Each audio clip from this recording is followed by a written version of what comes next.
Jangan lupa like, komen, dan subscribe channel YouTube TVRI Bengkulu dan nyalakan lonceng notifikasinya.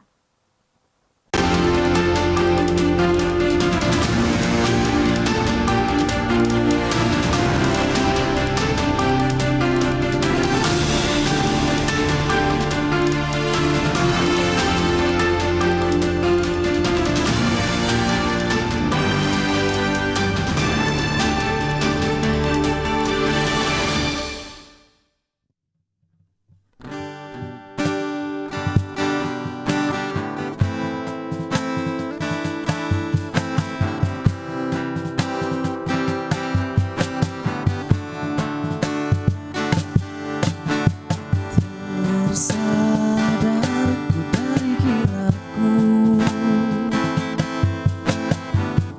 bersujud memohon ampunan atas segala dosa-dosaku yang telah gelapkan hatiku. Kebesaran-Mu ya Allah, kasih sayang dan rahmat-Mu, dalam sadarku terlupa mengucap syukur, dalam sujudku berdoa, dalam tangisku menyesal. Astagfirullah, bukalah pintu taubatku. Kebesaran-Mu ya Allah, kasih sayang dan rahmat-Mu, dalam sadarku terlupa mengucap syukur, dalam sujudku berdoa, dalam tangisku menyesal. Astagfirullah, bukalah pintu taubatku.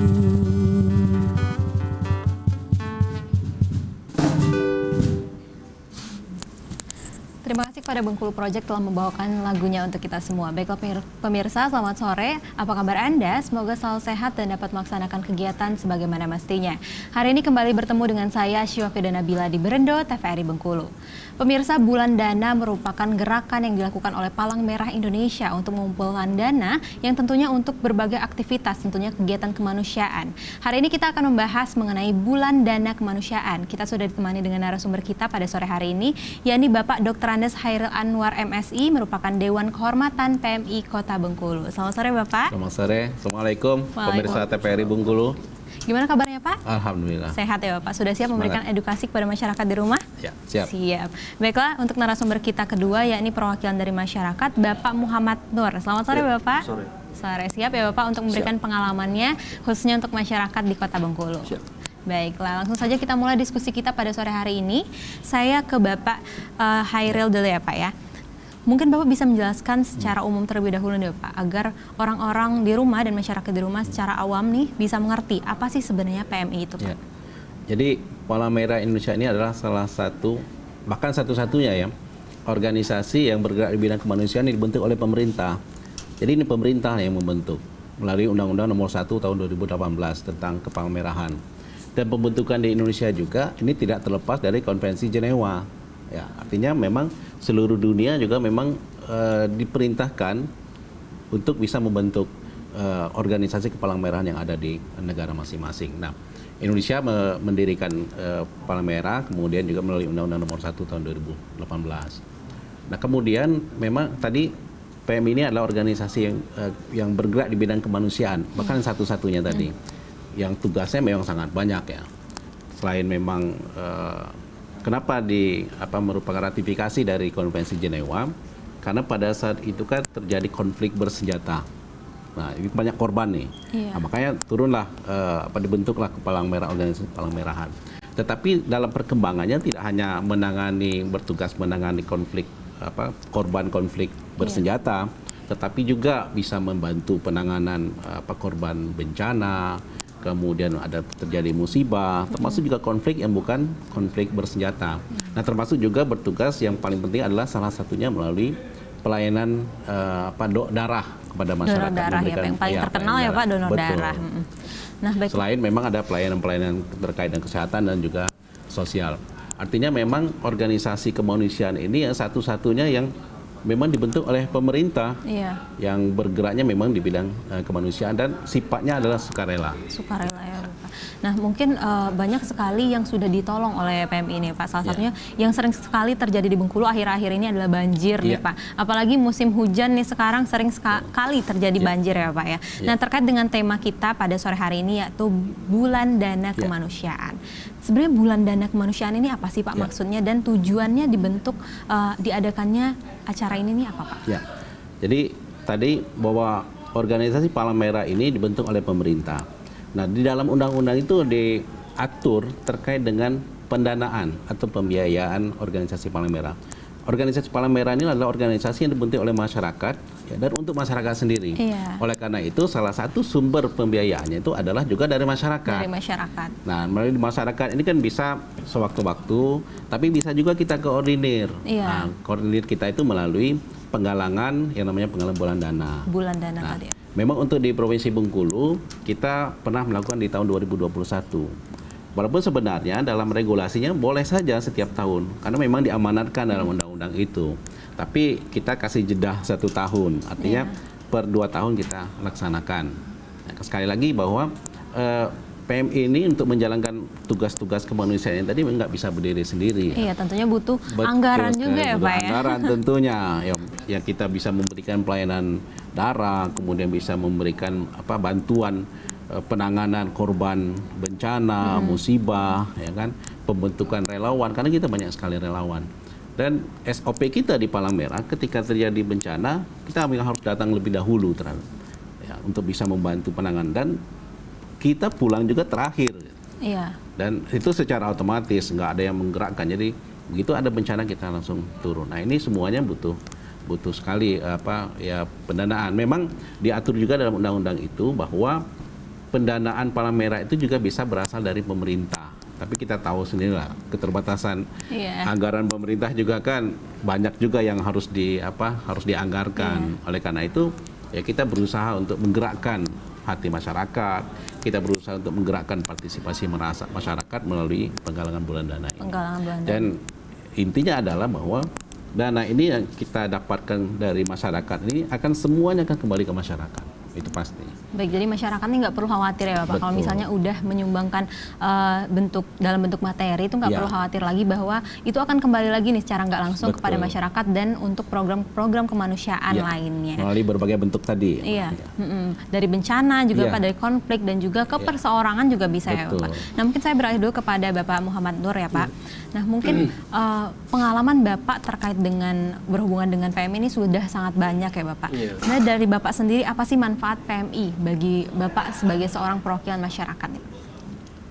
Yang pertama, ya kalau selama hari ini kita ya seperti saya ceritakan tadi, kalau kita harus sibuk cari sana cari sini, ya kan, selama saya dalam arti kata udah mengenal dari ada PMI provinsi, ya kan, ya kita nggak sibuk lagi Mbak. Jadi kita hanya paling nanti nanya ya kan, apakah ada ketersediaan darah di PMI, nanti dari pihak PMI mereka menyampaikan bahwa stok itu ada. Nah, jadi kita hanya nanti tinggal jemput aja kayak gitu. Jadi kalau selama hari ini ya kita harus cari pendonor dulu kayak gitu. Jadi bukan berarti setelah ada pendonor itu darah itu langsung kita dapat, enggak. Harus diperiksa dulu apakah pendonor ini sehat ataukah pendonor ini mungkin darahnya tidak cocok. Karena pernah ada beberapa pengalaman pada waktu saya minta bantu donor darah, pada waktu dicek ulang katanya pertama darah A+, nggak tahu AB. Nah, itu kan jadi satu masalah kan. Jadi untung dari pihak bank darahnya itu jeli. Jadi mereka tuh memeriksa secara detail ya kan, jangan sampai nanti ada kesalahan pada waktu transfusi darah. Itu kan akibatnya kan fatal ke pasien nanti kan. Pasti ya Pak. Dan yang kedua, kalau selama hari ini kita juga memang sering dalam arti kata ya mau ngomong ada semacam perlakuan yang tidak menyenangkan dalam artian ya kan, masalah dalam arti urusan darah. Ya kalau selama hari ini terkadang ya walaupun tidak secara langsung ya, bukan dalam arti kata kita menuding, tidak. Tapi kebanyakan ada beberapa dari cerita dari keluarga pasien yang jadi permasalahan itu dimanfaatkan. Darah yang ada dinyatakan tidak ada. Iya. Hanya karena pengen meraup keuntungan kan. Iya, benar. Jadi istilahnya Jadi komersil. memanfaatkan penderitaan orang lain seperti itu kan. Jadi syukur alhamdulillah untuk sekarang ini kurun waktu hampir kurang lebih 7 bulan saya damar kita setelah ketemu dari PMI ini saya tidak pernah lagi yang namakan ada kendala untuk masalah darah. Paling yang ya itu tadi kalau seandainya kan mungkin kalau saya butuhnya seperti yang kemarin-kemarin 6 kantong kenyataannya di PMI mungkin cuma ada tapi mereka tetap berusaha untuk mencarikan jangan sampai nanti saya sibuk lagi cari sana cari sini. Nah itu yang saya jadi acung jempol Kak gitu dari PMI seperti itu. Testimoni langsung ya Pak dari masyarakat bentuk dampak yang dirasakan dari seorang masyarakat yang memang membutuhkan darah ya Pak khususnya itu sangat terbantu dengan adanya PMI sebagai penyalur yang pasti dan juga terpercaya untuk masyarakat. Nah mungkin bisa diceritakan sedikit nih Bapak terkait pengalaman Bapak membutuhkan darah dari PMI ini gimana Pak? Terus terang ya kalau seperti penyakit yang diderita anak saya sekarang ini kan artinya anak saya sekarang tidak pernah bisa berlama-lama dengan keadaan dia dalam arti kata sama seperti riwayat anak-anak thalassemia ya. Anak thalassemia itu kan mereka itu kan butuh darah terus kan. Nah, cuman yang saya alami kalau anak-anak thalassemia itu kan mereka tuh transfusi darahnya itu tidak sebanyak yang saya cari seperti anak-anak saya yang saya pakai kayak gitu. Kalau anak thalassemia itu paling yang saya tahu mungkin 2 kantong, 3 kantong udah maksimal tuh. Tapi anak saya pernah sampai 6 kantong. Dan itu per 20 per 15 hari Pak. Per 15 hari butuh. Pernah pada waktu itu 1 bulan 3 kali masuk. 3 kali. Jadi terakhir pada waktu dirawat di MI Yunus itu HB anak saya itu 4,6. 4,6. Baik, Jadi, mungkin sangat rendah berarti ya Pak. Betul. Baik pemirsa kita akan lanjutkan perbincangan kita setelah jeda pariwara berikut ini. Tetap bersama kami di Berendo TVRI Bengkulu.